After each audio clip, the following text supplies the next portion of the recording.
বেলকুচি যুব সমাজের উদ্যোগে আয়োজিত আজকের এই বাউল সঙ্গীত অনুষ্ঠানে সম্মানিত সভাপতি, আমার সাথে এই মঞ্চে উপস্থিত রয়েছে আমাদের ধুনুট উপজেলা আওয়ামী লীগের যুগ্ম সাধারণ সম্পাদক জনাব মহসিন আলম, দপ্তর সম্পাদক জনাব আফসার আলী, ধুনুট উপজেলা আওয়ামী লীগের সদস্য সেলিম রেজা,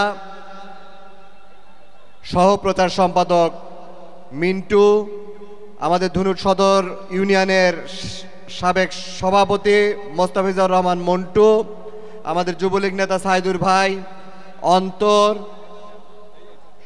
আমাদের বিশিষ্ট প্রথম আলোর সাংবাদিক মাসুদ রানা, বেদার মেম্বার সহ সকল পর্যায়ের নেতৃবৃন্দ এবং আমার সামনে উপস্থিত বেলকুচি সহ বিভিন্ন জায়গা থেকে আগত বাপ ভাইয়েরা, মা বোনেরা, আসসালামু আলাইকুম। হিন্দু ভাইদের জন্য আদাব। আমি খুব বেশি সময় নেব না, কারণ আমি জানি যে এখানে গানের অনুষ্ঠান, এখানে আমরা কথা বললে আপনারা বিরক্ত হবেন, আপনারা গান শোনার জন্য এসেছেন আমি জানি।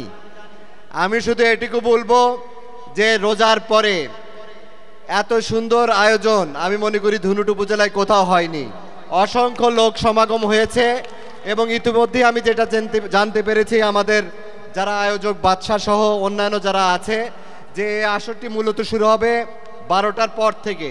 তো তার